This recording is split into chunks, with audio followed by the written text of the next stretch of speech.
The morning sun cast long shadows across the naval base as Lieutenant Sarah Mitchell walked through the security checkpoint for what she believed would be another routine day.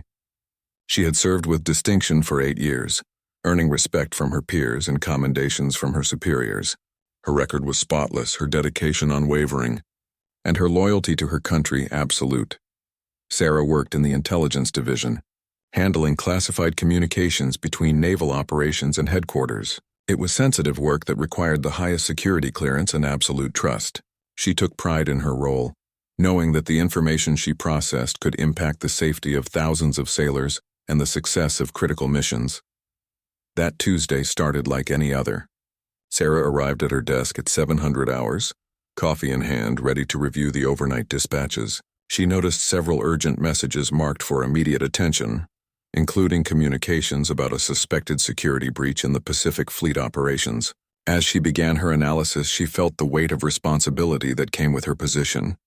Around mid-morning, Sarah received an unusual request from a contact claiming to represent a joint intelligence operation. The message asked for specific details about troop movements and supply routes. Something felt off about the request. The formatting was slightly different from standard protocols, and the authorization codes, while appearing legitimate, seemed to follow an older pattern that had been discontinued months earlier. Her training kicked in immediately. Sarah had been taught to trust her instincts when something didn't feel right. Instead of responding to the request, she began to trace its origins.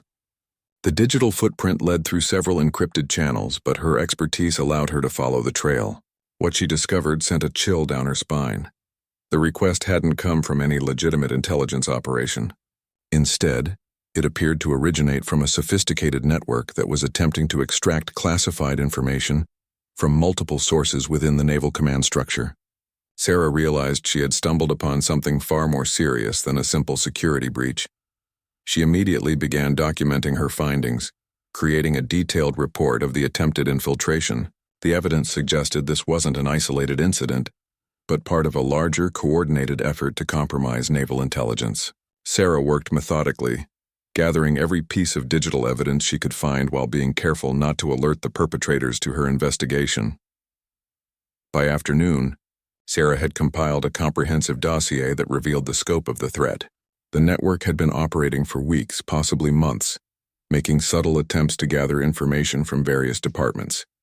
Most of their efforts had been unsuccessful, but they were learning and adapting with each attempt. As she prepared to submit her report through proper channels, Sarah made a decision that would change everything.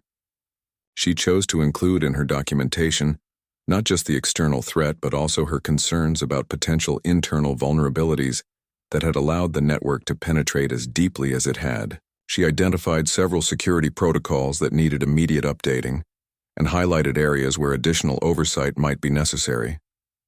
Sarah's report was thorough and professionally written, but it also contained implicit criticism of existing security measures and the response time of certain departments. She believed her duty was to provide complete and honest intelligence, regardless of how it might be received by her superiors. That evening, as Sarah finished her shift, she felt satisfied that she had done the right thing. She had identified a serious threat and provided her commanders with the information they needed to address it. She went home that night expecting to receive commendation for her diligent work and quick thinking. Instead, the next morning brought a nightmare she never could have imagined. As Sarah approached the main gate of the naval base, she was met not by the usual friendly greetings from security personnel, but by 2 military police officers who asked her to step aside for questioning. "Lieutenant Mitchell," one of the officers said formally, "you need to come with us immediately. There are serious allegations that require investigation." Sarah's heart began to race as she tried to understand what could possibly be wrong. She had done everything by the book, followed every protocol, and acted in the best interests of national security. The officers escorted her to a small, windowless room in the security building where she was told to wait. Minutes stretched into hours as Sarah sat alone, wondering what allegations could possibly have been made against her.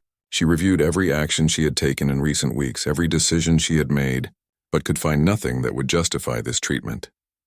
When the door finally opened, Sarah was shocked to see not just military investigators, but federal agents as well. The lead investigator, A stern-faced man in a dark suit sat across from her and opened a thick file folder. "Lieutenant Mitchell," he began, "you are under investigation for suspected treason and the unauthorized disclosure of classified information to foreign agents." Sarah felt the world spinning around her as the words hit like physical blows. Treason, foreign agents. The accusations were so far from reality that she initially thought there must be some terrible mistake.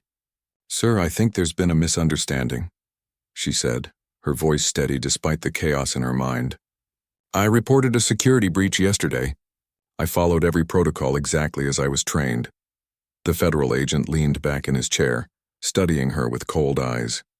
"We're aware of your report, Lieutenant. What concerns us is the pattern of your communications leading up to that report. Our investigation shows that you had been in contact with the same network you claim to have discovered accidentally." Sarah's mind raced as she tried to process this accusation. "That's impossible. I had no contact with any unauthorized network. The only interaction I had was when I received that suspicious request, which I immediately investigated and reported." The investigator opened his folder and pulled out several printed documents. "These communication logs show multiple exchanges between your secure terminal and the suspected foreign intelligence network over the past 6 weeks. The timing and frequency suggest a coordinated effort to extract information systematically." As Sarah looked at the printed logs, her blood ran cold. The data did indeed show communications from her terminal to external sources, but she had never initiated or authorized any such contact. Someone had been using her access credentials to conduct unauthorized communications, and now she was being framed as the perpetrator. "Sir, I never sent these communications. Someone must have compromised my access credentials. This is exactly the kind of sophisticated operation I was trying to warn about in my report." Sarah's voice carried the desperation of someone telling the absolute truth while watching it being dismissed as lies. The questioning continued for hours. Sarah answered every question honestly and completely, but she could see the skepticism in the investigator's eyes. The evidence against her appeared overwhelming, and her protests of innocence only seemed to convince them that she was lying. By late afternoon, the situation took a dramatic turn for the worse. Another federal agent entered the room, carrying what appeared to be additional evidence. "We've completed our search of Lieutenant Mitchell's personal quarters and vehicle," he announced. "We found this encrypted storage device hidden in her apartment." Sarah stared at the small device in horror. She had never seen it before in her life, but she knew how this looked. "That's not mine," she said firmly. "I have never seen that device before. Someone planted it there." The lead investigator examined the device with satisfaction. "This contains detailed naval intelligence files that were downloaded using your access credentials over the past month. The encryption matches the signature used by the foreign network you claim to have just discovered. The trap was perfect and complete." Sarah realized that she had been carefully set up over weeks or months by someone with intimate knowledge of naval security procedures and access to her personal spaces. Whoever was behind this had planned meticulously to make her the perfect scapegoat for their espionage operation. "I understand how this looks," Sarah said, fighting to keep her voice calm and professional. "But I am being framed. Someone with significant access and knowledge has orchestrated this to make me appear guilty while they escape detection. I am a loyal officer who has served my country faithfully for 8 years. The investigator seemed unmoved by her pleas. The evidence was damning, the timeline was clear, and her explanations sounded like desperate attempts to avoid responsibility. In their view, they had caught a traitor red-handed, and her continued denials only reinforced their conviction. As evening approached, Sarah was formally placed under arrest. The reading of her rights felt surreal, like something happening to someone else. She was photographed, fingerprinted, and processed like a common criminal. Her naval uniform, once a source of immense pride, was replaced with standard detention clothing. The holding cell was small and stark, with concrete walls and a single barred window that offered no view of the outside world. Sarah sat on the narrow metal bed, still struggling to comprehend how her life had been turned upside down in less than 24 hours. Yesterday she had been a respected intelligence officer. Today she was accused of being a traitor to her country. As the lights dimmed for the night, Sarah forced herself to think logically about her situation. Someone had gone to extraordinary lengths to frame her. which meant there was still a real spy operating within the naval intelligence structure. While she sat in detention, that person was probably destroying evidence and covering their tracks. She began to mentally review everything that had happened, looking for clues about who might have had the access and opportunity to set up such an elaborate frame. The list was shorter than it might seem, as the level of access required to manipulate her. Credentials and plant evidence pointed to someone with significant authority and technical capability. Sarah's thoughts were interrupted by the sound of approaching footsteps in the corridor outside her cell. A guard appeared at the door along with what appeared to be a military lawyer. "Lieutenant Mitchell," the lawyer said, "I've been assigned to represent you. We need to talk about your situation and prepare for tomorrow's preliminary hearing." The reality of her predicament began to sink in fully. She was facing charges that could result in life imprisonment or even death. Her career was over, her reputation destroyed, and her future looked impossibly dark. But even in this desperate situation, Sarah held on to one crucial fact that gave her strength. She was innocent, and somewhere out there was evidence that could prove it. The next morning brought Sarah's preliminary hearing, conducted in a secure military courtroom with restricted access. She sat in handcuffs beside her assigned defense attorney, Commander James Reynolds, a career military lawyer with 20 years of experience in complex security cases. Despite his professional demeanor, Sarah could see the doubt in his eyes as he reviewed the evidence against her. The prosecution presented their case with devastating efficiency. The lead prosecutor, Colonel Patricia Hawkins, laid out a timeline of alleged treasonous activity that painted Sarah as a calculated spy who had been selling naval secrets for months. The evidence included the communication logs, the encrypted device found in her apartment, and financial records showing unusual deposits to an offshore account that had been opened in her name. Sarah listened in growing horror as each piece of fabricated evidence was presented as fact. The offshore account was news to her, but the prosecution had bank records showing regular payments that coincided with the alleged intelligence transfers. Someone had created an entire false financial trail to support the espionage charges. The defendant's own report about discovering a security breach, Colonel Hawkins argued, was clearly a calculated attempt to cover her tracks when she realized that military intelligence was closing in on her operation. She tried to position herself as the hero who discovered the threat, when in reality she was the threat. When Sarah's defense attorney rose to respond, his arguments felt weak and unconvincing even to Sarah herself. Commander Reynolds pointed out inconsistencies in the timeline and questioned the chain of custody for some evidence, but he couldn't overcome the overwhelming volume of incriminating material. "My client maintains her complete innocence," Reynolds stated. "Lieutenant Mitchell has served with distinction for 8 years without a single blemish on her record. The idea that she would suddenly turn traitor defies logic and reason." The military judge, Colonel Margaret Stone, listened impassively to both sides before making her ruling. "Based on the evidence presented, there is sufficient cause to proceed with a full court-martial on charges of treason, espionage, and violation of the Espionage Act. The defendant will remain in military custody pending trial." As Sarah was led back to her detention cell, she caught sight of several of her former colleagues in the hallway. The looks of shock, disappointment, and betrayal on their faces cut deeper than any physical pain could have. These were people who had trusted her, worked alongside her, and considered her a friend. Now they saw her as a traitor who had put all their lives at risk. The days that followed blurred together in a monotonous routine of meetings with her defense attorney, interviews with investigators, and long hours alone in her cell. Sarah used every moment of solitude to think through the evidence against her, looking for any clue that might help identify who was really behind the espionage operation. She realized that whoever had framed her had to be someone with intimate knowledge of her daily routines, access to her secure work areas, and the technical ability to manipulate computer systems. The list of people with that combination of access and knowledge was very short, and Sarah began to focus on a few key suspects. Commander David Chen, her immediate supervisor, had all the necessary access and had been acting strangely in recent weeks. Sarah remembered several occasions when he had asked her to stay late or come in early, times when he could have accessed her terminal. But Chen had always been supportive of her career and had recommended her for promotion just months earlier. Lieutenant Commander Maria Santos from the IT Security Division was another possibility. Santos had the technical skills to manipulate computer logs and create false digital trails. She also had legitimate reasons to access various secure systems throughout the base. However, Sarah couldn't think of any motive for Santos to commit treason or frame her specifically. The third suspect was Captain Robert Hayes, the Deputy Intelligence Director. Hayes had been increasingly critical of intelligence sharing protocols and had expressed frustration with what he saw as excessive security restrictions.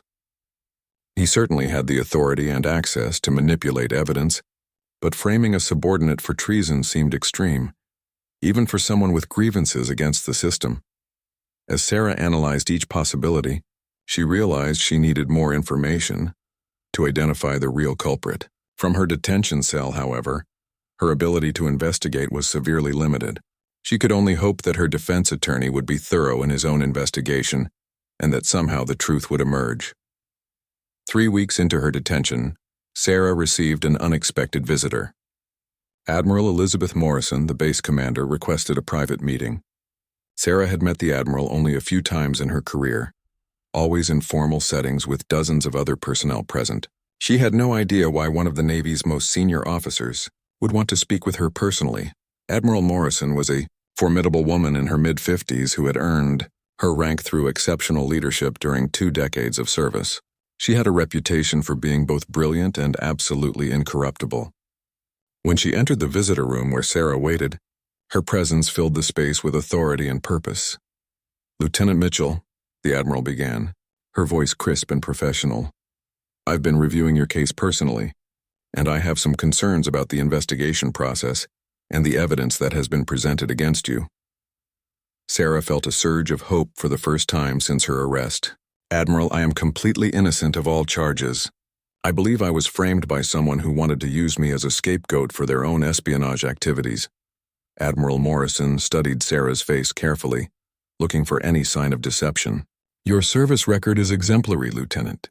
8 years without a single disciplinary action, multiple commendations, and consistently outstanding performance reviews.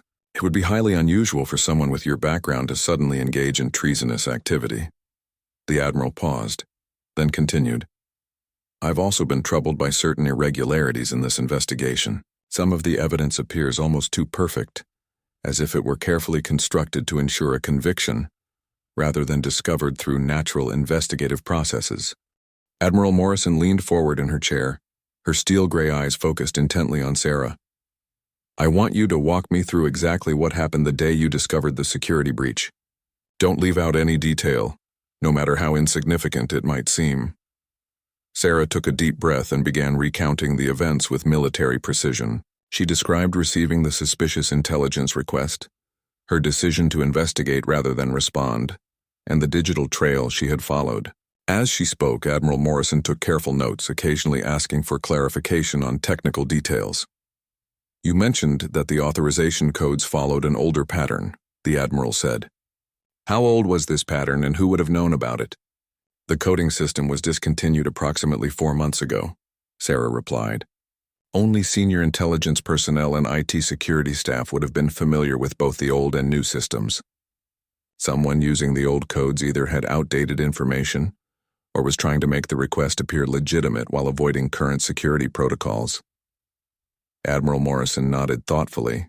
"And when you traced the communications origin, what exactly did you find?" Sarah explained the sophisticated routing system that had been used to mask the true source of the request. The technical complexity suggested someone with advanced cybersecurity knowledge and access to military-grade encryption tools. "Admiral, whoever set this up wasn't just stealing information. They were testing our security systems, probing for weaknesses while maintaining plausible deniability."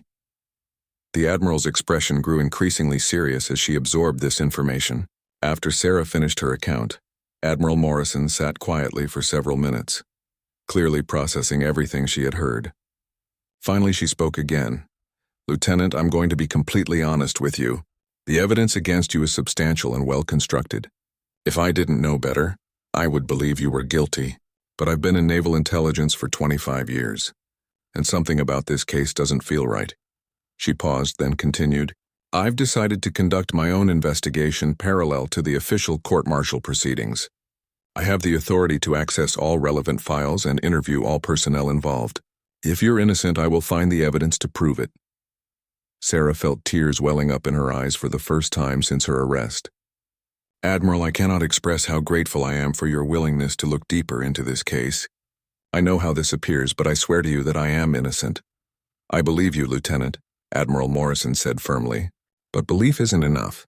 We need evidence, and we need to identify who actually committed these crimes.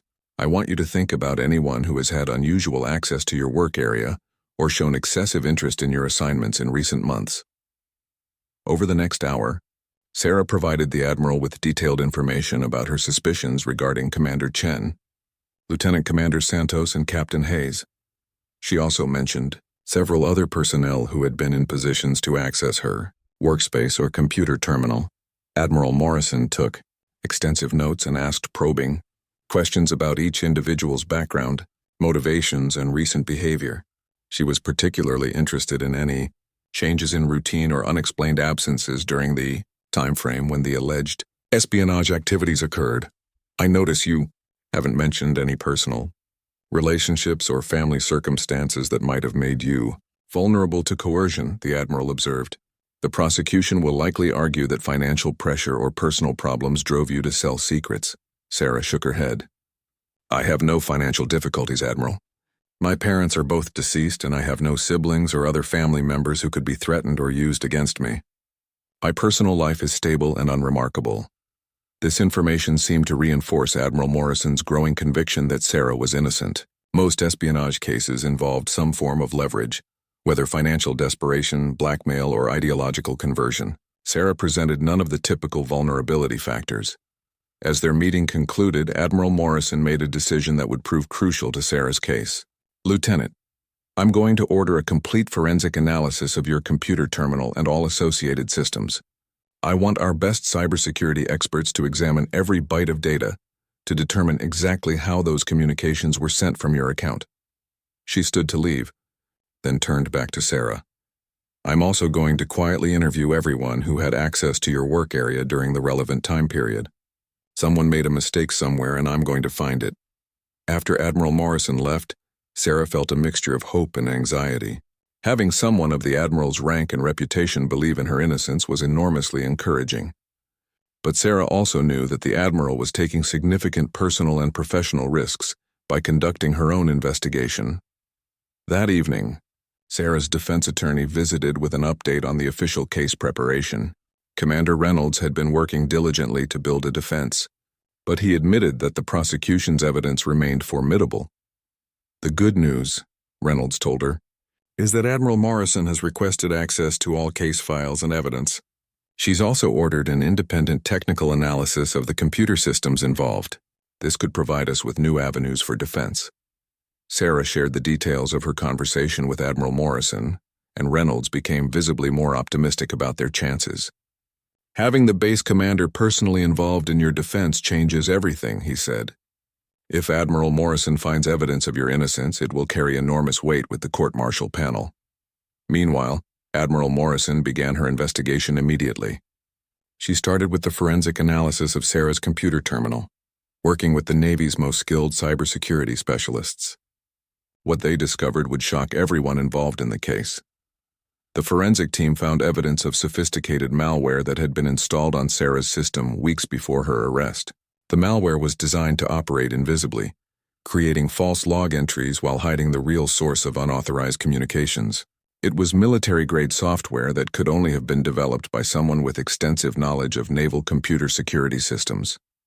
More importantly, the malware contained fragments of code that could be traced to its creator. Hidden within the programming were digital fingerprints that pointed to someone with access to classified cybersecurity tools and protocols.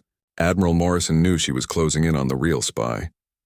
Admiral Morrison's investigation intensified as the forensic evidence revealed the true scope of the conspiracy against Sarah. The malware analysis had identified specific code signatures that could only have come from someone with access to the Navy's most classified cybersecurity development programs. This narrowed the list of possible suspects to fewer than a dozen individuals. The Admiral decided to interview each suspect personally, using her authority to conduct what she termed routine security reviews.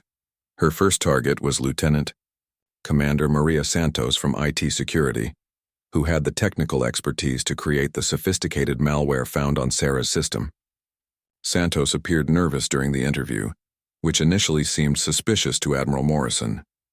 However, as the conversation progressed, it became clear that Santos's anxiety stemmed from concern about her own job security, rather than guilt over espionage activities.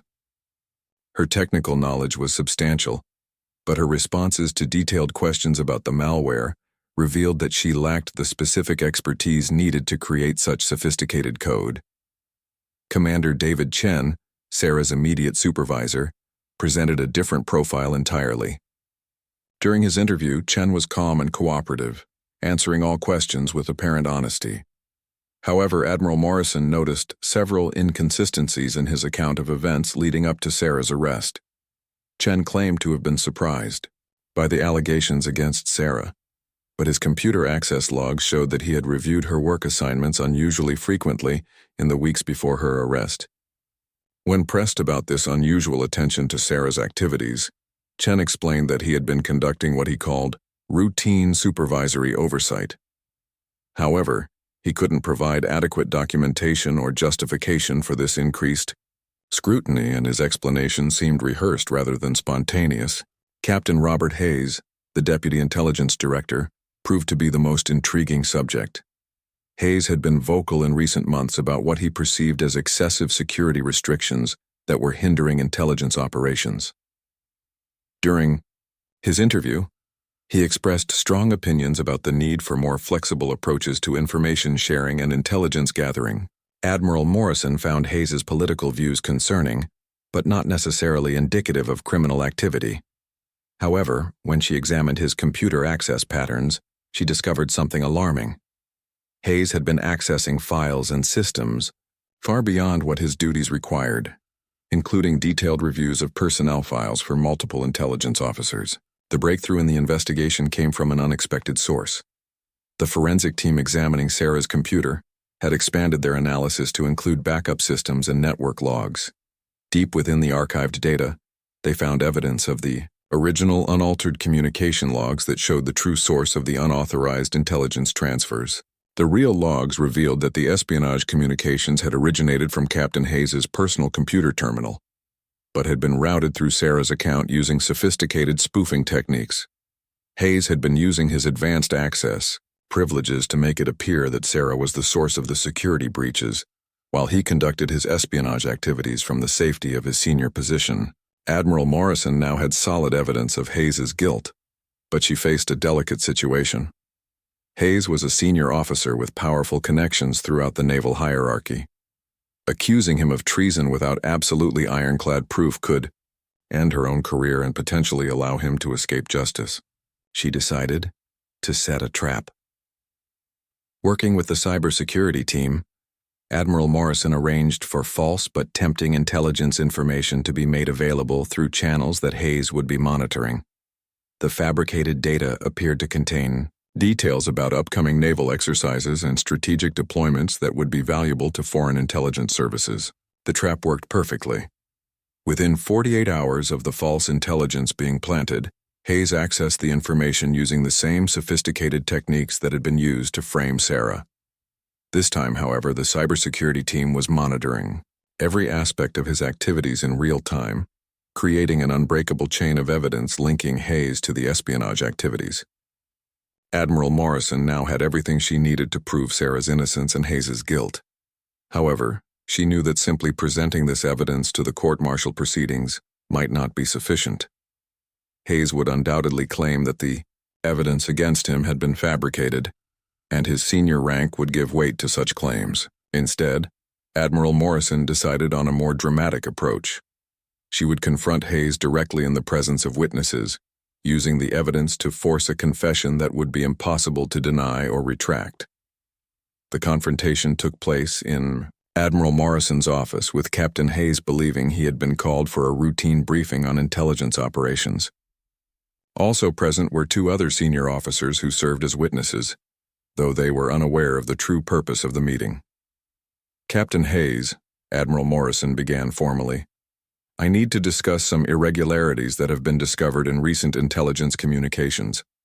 She placed a folder containing printouts of the forensic evidence on her desk. Hayes maintained his composure initially, but as Admiral Morrison methodically presented each piece of evidence, his confident demeanor began to crack. The computer, logs, the malware analysis, and the real-time recordings of his recent activities created an overwhelming case against him.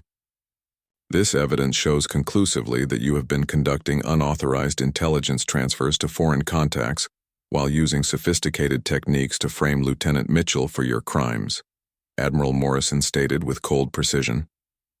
Hayes's face went pale as he realized the scope of what had been discovered. He attempted to deny the allegations, but Admiral Morrison continued presenting evidence with relentless logic. The trapped communications, the financial records showing payments to overseas accounts, and the technical analysis of his methods left no room for doubt. Finally, faced with irrefutable proof of his guilt and the certain knowledge that his career and freedom were over, Hayes broke down completely. "You don't understand the pressure I was under," he said desperately. "They had information about my gambling debts, my financial problems. They threatened to destroy my career unless I cooperated." The confession continued as Hayes revealed how foreign intelligence operatives had gradually recruited him over several months, starting with small requests for information and escalating to systematic espionage. When Naval Security began investigating unusual intelligence leaks, Hayes had chosen Sarah as his scapegoat because of her access to the systems and her isolated personal situation that made her an ideal target for framing. Admiral Morrison listened to the complete confession while the witness officers recorded every word. Hayes had not only cleared Sarah of all charges, but had provided detailed information about the foreign intelligence network that had been operating against the Navy. The sound of approaching footsteps echoed through the detention facility corridor as Admiral Morrison walked purposefully toward Sarah's cell. Behind her followed Commander Reynolds, Sarah's defense attorney, whose expression had transformed from resigned pessimism to barely contained excitement. It was early morning, exactly 1 month after Sarah's arrest, and the events of the past 24 hours had completely overturned everything about the case. Sarah looked up from her narrow bed as the group arrived at her cell door. She had been expecting another routine meeting with her lawyer, but the presence of Admiral Morrison and the unusual energy in the air suggested something significant was about to happen. "Lieutenant Mitchell," Admiral Morrison said formally, "by the authority vested in me as base commander, I am ordering your immediate release from detention. All charges against you have been dropped, and you are hereby restored to full active duty status." Sarah felt her knees weaken as the words sank in. For weeks she had maintained hope that the truth would eventually emerge, but the reality of freedom still came as an overwhelming shock. "Admiral, Thank you," she managed to say, her voice trembling with emotion. The guard unlocked Sarah's cell door and she stepped into the corridor as a free woman. Commander Reynolds immediately began explaining the legal developments that had led to her release. "Captain Hayes has confessed to all espionage activities and has provided detailed information about how he framed you for his crimes. The evidence is overwhelming and irrefutable." As they walked toward the exit of the detention facility, Admiral Morrison provided Sarah with the full story of her investigation. She described the forensic analysis that had uncovered the malware on Sarah's computer, the trap that had caught Hayes in the act of accessing false intelligence, and the dramatic confrontation that had resulted in his complete confession. "Your instincts were correct from the beginning, Lieutenant," Admiral Morrison said. "You did discover a genuine security breach, and your report was accurate in every detail. Hayes used your own investigation against you, turning your diligence into apparent evidence of guilt." Sarah listened in amazement as the full scope of the conspiracy became clear. Hayes had been planning to frame her for weeks before she stumbled onto his operation.